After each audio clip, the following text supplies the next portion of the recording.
Good morning +1 class. ਅੱਜ ਦਾ ਜੋ topic ਆਪਾਂ ਕਰਨ ਲੱਗੇ ਹਾਂ, ਆਪਣਾ ਟੌਪਿਕ ਦਾ ਨਾਮ ਹੈ ਪ੍ਰੋਜੈਕਟਾਈਲ given angular projection. Previous video ਦੇ ਵਿੱਚ ਆਪਾਂ ਨੇ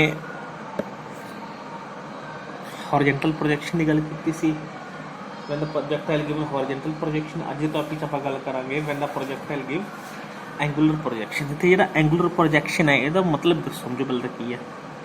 ਲੈਟ ਅਸ ਕੰਸੀਡਰ, ਇਹ ਆਪਣੇ ਕੋਲ ਐਕਸ ਵਾਈ ਪਲੇਨ ਸਪੋਜ਼ ਕਰ ਲਿਆ ਆਪਾਂ ਨੇ। ਪ੍ਰੀਵੀਅਸ ਟੌਪਿਕ ਦੇ ਵਿੱਚ ਆਪਾਂ ਪ੍ਰੋਜੈਕਟਲ ਨੂੰ ਹੌਰੀਜ਼ੌਂਟਲੀ ਸਿੱਟਿਆ ਸੀਗਾ ਵਿਦ ਵੈਲੋਸਿਟੀ ਯੂ। ਇੱਥੇ ਆਪਾਂ ਪ੍ਰੋਜੈਕਟਲ ਨੂੰ ਸਿੱਟਾਂਗੇ with some angular velocity. Angular velocity ਦਾ ਮਤਲਬ the making an angle theta with the x axis ਔਰ ਹੌਰੀਜ਼ੌਂਟਲ ਡਾਇਰੈਕਸ਼ਨ। ਆਪਾਂ ਇੱਧਰ ਸਿੱਟਿਆ ਆਬਜੈਕਟ, ਜਿਵੇਂ ਆਪਾਂ ਕੋਈ ਬਾਲ ਸਿੱਟੇ, ਇੱਥੇ ਪਰਸਨ ਖੜਾ ਹੈ ਉਹ ਪੁਆਇੰਟ 'ਤੇ, ਉਹ ਬਾਲ ਸਿੱਟ ਰਿਹਾ ਤੁਸੀਂ ਦੂਜੇ ਪਰਸਨ ਵੱਲ ਜਿਹੜਾ ਕਿ ਇੱਥੇ ਖੜਾ ਹੈ, ਤਾਂ ਬਾਲ ਐਂ ਜਾਏਗੀ, ਇਹ ਗਾਡੀ ਵਾਪਸ ਇੱਥੇ ਆ ਜਾਏਗੀ ਨਾ। ਇਸ ਤਰ੍ਹਾਂ ਦੇ ਪ੍ਰੋਜੈਕਸ਼ਨ ਦੀ that type of projection is called angular projection. ਹੁਣ ਦੇਖੋ ਜੀ, ਜੇ ਇਹ ਐਂਗਲ ਯੂ ਹੈ ਤਾਂ ਮੈਂ ਇਹਨੂੰ ਯੂ cos ਥੀਟਾ ਲਿਖ ਸਕਦਾ। ਇੱਕ ਟੌਪਿਕ 'ਚ ਆਪਾਂ ਪੜ੍ਹਿਆ ਸੀ ਰੈਜ਼ੋਲੂਸ਼ਨ ਆਫ ਵੈਕਟਰ। ਇੱਧਰ ਵਜੇ ਤੁਹਾਡੇ ਕੋਲ ਯੂ ਸਾਈਨ ਥੀਟਾ। ਤਾਂ ਮੇਰੇ ਕਹਿਣ ਦਾ ਮਤਲਬ ਤੁਹਾਡੇ ਕੋਲ ਜਿਹੜਾ ਯੂ ਐਕਸ ਹੈ ਉਹ ਤੁਹਾਡੇ ਕੋਲ ਇੱਥੇ ਯੂ cos ਥੀਟਾ ਹੋ ਜਾਏਗਾ, ਜਿਹੜਾ ਯੂ ਵਾਈ ਹੈ ਤੁਹਾਡੇ ਕੋਲ ਕਿੰਨਾ ਬਣ ਜਾਏਗਾ ਯੂ ਸਾਈਨ ਥੀਟਾ। ਪ੍ਰੀਵੀਅਸ ਦੇ ਵਿੱਚ ਯੂ ਵਾਈ ਆਪਾਂ 0 ਸਪੋਜ਼ ਕੀਤਾ ਸੀਗਾ, ਠੀਕ ਹੈ। ਇਸ ਤਰ੍ਹਾਂ ਦਾ ਟੌਪਿਕ ਹੈ। ਇਹਦੇ ਵਿੱਚ ਆਪਾਂ ਕੀ ਪਤਾ ਕਰਨਾ ਹੈ। ਜਦੋਂ ਐਂਗੂਲਰ ਪ੍ਰੋਜੈਕਸ਼ਨ ਦਿੱਤਾ ਪਾਰਟੀਕਲ ਨੂੰ, ਪਹਿਲਾਂ ਤਾਂ ਆਪਾਂ ਪਤਾ ਕਰਾਂਗੇ ਪਾਥ, ਸੇਮ ਪ੍ਰੀਵੀਅਸ ਟੌਪਿਕ ਨੂੰ। ਪਾਥ ਕਿਹੜਾ ਪਾਥ ਆਫ ਪ੍ਰੋਜੈਕਟਾਈਲ, ਪ੍ਰੋਜੈਕਟਾਈਲ ਨੇ ਕਿਹੜਾ ਪਾਥ ਕਵਰ ਕੀਤਾ ਡਿਊਰਿੰਗ ਇਟਸ ਮੋਸ਼ਨ, ਠੀਕ ਹੈ ਜੀ। ਦੇਖੋ ਉਹੀ ਗੱਲ, ਜਿਹੜਾ ਪ੍ਰੋਜੈਕਟਾਈਲ ਹੈ ਉਹ ਐਕਸ ਵਾਈ ਪਲੇਨ 'ਚ ਮੂਵ ਕਰ ਰਿਹਾ। ਦੈਟ ਮੀਨ ਜੇ ਆਪਾਂ ਇਹਦਾ ਮੋਸ਼ਨ ਸਟੱਡੀ ਕਰਨਾ ਤਾਂ ਆਪਾਂ ਨੂੰ ਐਕਸ ਤੇ ਵਾਈ ਦੋਨੋਂ ਮੋਸ਼ਨ ਸਟੱਡੀ ਕਰਨੇ ਪੈਣਗੇ। ਪਹਿਲਾਂ ਲਿਖਾਂਗੇ ਅਲੋਂਗ ਐਕਸ ਐਕਸਿਸ, ਠੀਕ ਹੈ ਜੀ। ਐਕਸ ਐਕਸ ਨੂੰ ਆਪਾਂ ਕੀ ਲਿਖ ਸਕਦੇ, ਦੇਖੋ s is equal to u x t plus 1/2 a x t square. Formula पढ़ा है अपने, s is equal to u t plus half a t square. X है तो इतने एक्स पा लो, एक्स पा लो। इतने पुटिंग की करांगे, एस एक्स है डिस्प्लेसमेंट अलोंग एक्स एक्सिस कितना है एक्स सपोज करो। यू एक्स अपन पता है कितना पुट करना होंगे यू cos थीटा। इतने ए एक्स कितना इतने 0, क्योंकि वेलोसिटी की है सॉरी एक्सेलरेशन की है प्रोजैक्टाइल दी एक्स वाले पासे 0, क्योंकि ग्रेविटी तो वाई वाले पासे लग रही है। ये तिन्ने जी वैल्यूज ने इक्वेशन नंबर 1 च पुट कर दो,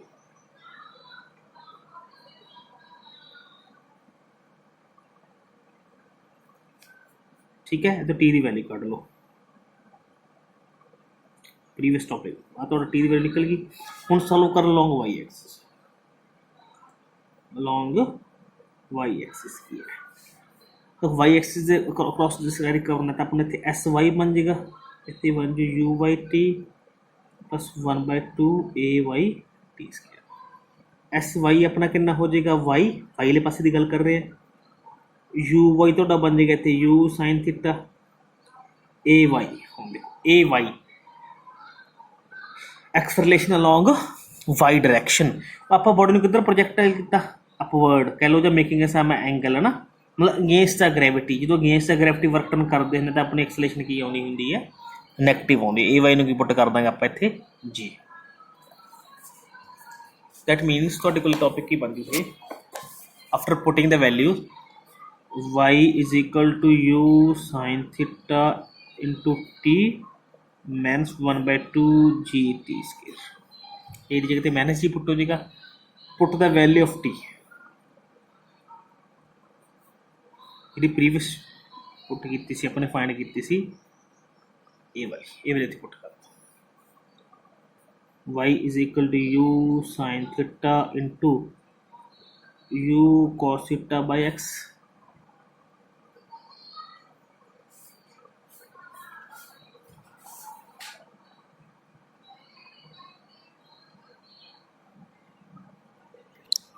टी की वैल्यू की एक्स बटे यू cos थीटा है पुट कर दो।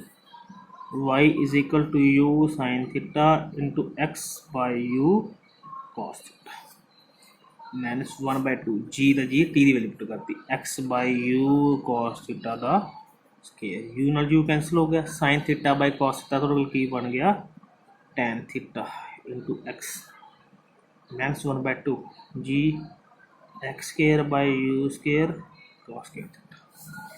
और ये अरेंज कर लो इन्हों,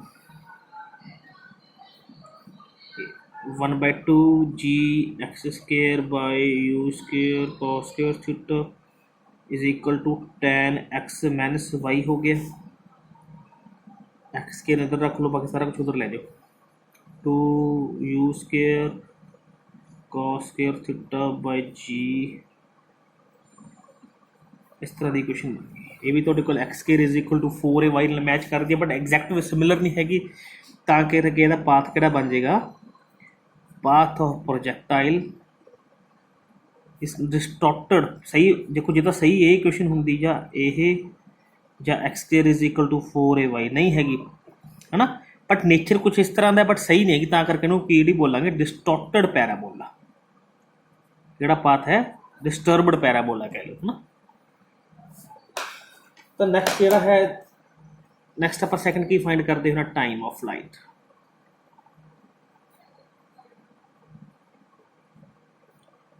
टाइम ऑफ फ्लाइट केड़ा फ्लाइट होंदा है, केड़ा टाइम होंदा during which the projectile remain in air. It is a time during which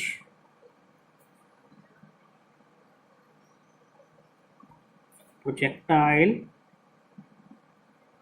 remain in air.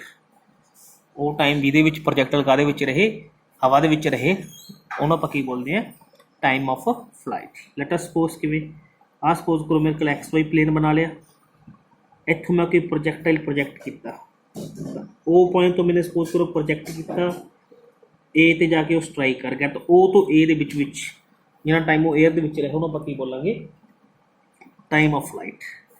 Uh suppose करो मैक्सिमम पॉइंट है जिथे तक मैक्सिमम राइज किया, तो ये टाइम है बेटा वो दो तरह का होंगे, ओ तो एच तक नूं बोलांगे उपर जाने वाला time, that is called time of accent, ऊपर जाने वाला टाइम। एच तो वापस ए जिन्होंने बोलेंगे टाइम ऑफ डिसेंट, नीचे आने वाला टाइम। तो रूल के अकॉर्डिंग की है, time of ascent should equal to time of descent. ऊपर जितना टाइम ऊपर जाने लगेगा उन्ना ही टाइम की ऑब्जेक्ट को नीचे आने लगेगा। आप सपोज कर लिया ओ तो एच का टाइम है, वो सपोज करो टी लग रहा है, तो एच तो ए का टाइम भी टोटल की होगा टी होगा। दैट मीन जो मैं टोटल टाइम गल करा ओ तो ए जो मैं कैपिटल टी सपोज कर लिया, वो तो होगा टी प्लस टी, मतलब टी टोटल की बन जाएगा 2t। 2t is the total time of flight. जो अपना काम की है 2t कढ़ना जो कैपिटल टी कढ़ना, वो देखो पार्टिकल किधर जा रहे हैं, अलॉन्ग वाई डायरेक्शन जा रहे हैं, अपवर्ड जा रहे हैं ना। तो इन्हें मैं सॉल्व कर सकता अपने इक्वेशन दे v is equal to u plus a T.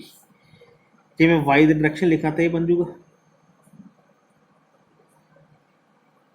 ठीक है जी। जो t की वैल्यू है वो ये बन जाएगी।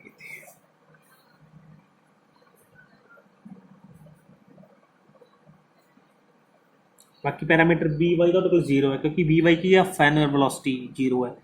यू वाई तो यू साइन थीटा, ए भी तो जी है, हो जाएगा। ये तो टी कट लो, g t by 2 is equal to u sine theta, t total की बन गया 2u साइन थीटा बाय आ टोटल की बन गया टाइम ऑफ फ्लाइट का फॉर्म। जो इनिशियल वेलोसिटी पता है u, थीटा पता कितना है, जी टोटल 9.8 होंगे, and you can find the value of the time of flight. Next जो टॉपिक है अंदर फाइंड करना है, अपने फाइंड करना है मैक्सिमम हाइट कितनी अटेन करेगा। मैक्सिमम हाइट, मैक्सिमम हाइट का मतलब इतने मैं प्रीवियस वीडियो टॉपिक च भी, मतलब प्रीवियस सब केस के भी वीडियो बनाई सी। इतने आ हाइट, आ थीटा एंगल है, ओ है, आ एक्स एक्सिस है, वाई एक्सिस है, आ यू है, आ जी बी एच है, that is a maximum height attend by the projectile during its motion. ठीक है जी। हुण जो देखो बी एच है, that is the maximum height, अपने मैक्सिमम हाइट कढ़नी है। तो उस ध्यान नाल देखो जो मैक्सिमम हाइट वाला कंपोनेंट है ये लॉन्ग वाई एक्सिस है, इधर है वाई एक्सिस के क्रॉस।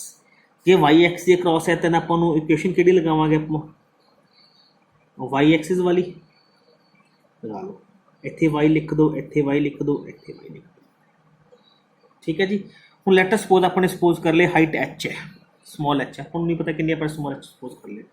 दैन जिहड़ा एस वाई मैं h पुट करूँगा, यू वाई है इनू मैं यू साइन थीटा पुट कर लूँगा, ए वाई है एक ही इनू मैं माइनस जी पुट कर ला। ठीक है जी। टी है, टी की वैल्यू ऊपर आप फाइंड कर चुके हैं, ये है यू साइन थीटा बाई जी। ये सारी वैल्यूज हैं इक्वेशन नंबर 3 च पुट कर, put all these values in equation number 3 की बन गया, h is equal to u sine theta into u sine theta by g minus 1/2।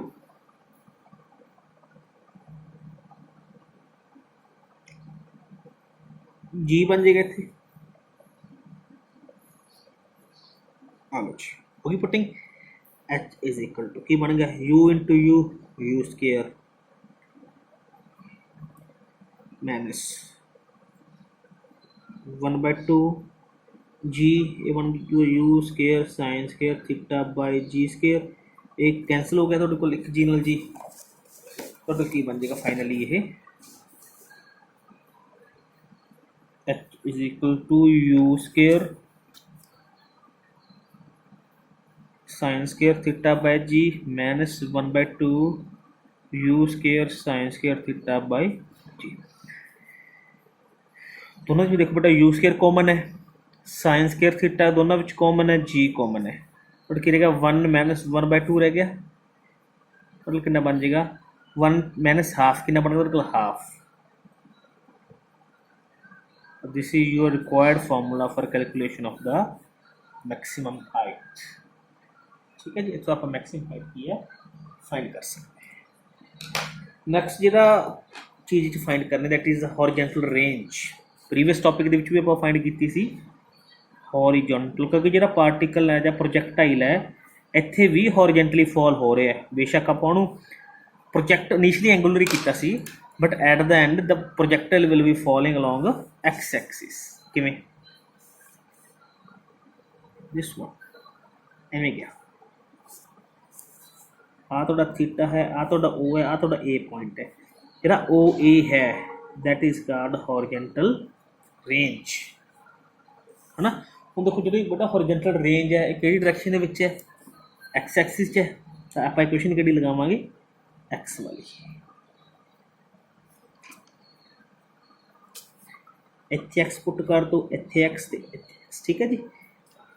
Let suppose मैं horizontal range में आर सपोज कर लिया अपने को रेंज, तो एस एक्स मेरे को आर बन जाएगा, यू एक्स मेरे को की पुट करता हूँ मैं you x cos theta, A x मेरे को की पुट होंदा 0, तो स्मॉल टी में आप की पुट करांगे एक्स तक कितना टाइम लगता टोटल बेटा T, time of ascent plus time of descent capital T, इतने भी टी हो मैं की पुट कर लूँगा कैपिटल टी, तो कैपिटल टी की वैल्यू मैंने ऑलरेडी पता है कितनी है 2u साइन थीटा बाई। ठीक है जी, वो प्रीवियस टॉपिक आप ड्राइव कर चुके हैं। ये सारी पुटिंग इक्वेशन नंबर 4 के पुट कर, तो एस एक्स की जगह आर बन जूगा,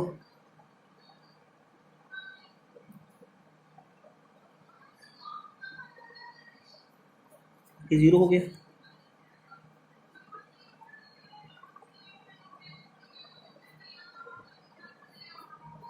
ठीक है जी। 2 sign theta into cos theta की होंगे साइन 2 थीटा, ट्रिगोनोमेट्री यूज की आगे की बन जूगा u square sine 2 theta by आ थोड़ा बन गया रेंज। तो एंगल पता है थीटा,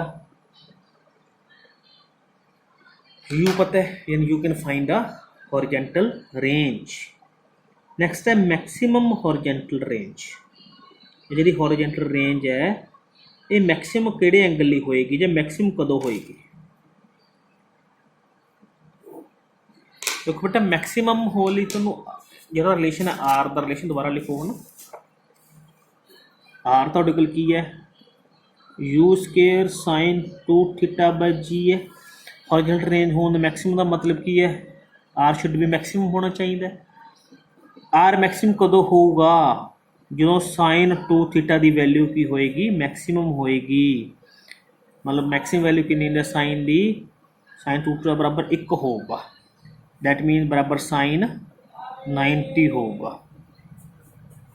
2 थीटा बराबर कादे होना चाहिए 90 दे, थीटा कादे बराबर होना चाहिए 45 डिग्री। जो थीटा तो 45 होगा, जो तुम कोई चीज़ में प्रोजैक्ट कर, जिमें जैवलिन की गल कर ली आप है ना, जैवलिन जो तुम प्रोजैक्ट कर रहे हैं ताकि मैक्सिमम दूर जाके गिरे, तो थोड़ा एंगल है जो हॉरिजॉन्टल कितना बनना चाहिए 45 degree, then your javelin will go to the maximum distance. This is the maximum horizontal range, जिन्हें वैल्यू पुट कर लाँगे। तो जे मैं सपोज कर थीटा मेरा 45 है, दैन मेरे को की बन जाएगा, देखो साइन 2 इंटू 45 डिग्री साइन 90 बन गया था, दैट मेरे को मैक्सिमम रेंज कितनी आ गई u square by g. Clear है जी। This is the horizontal projection of projectile.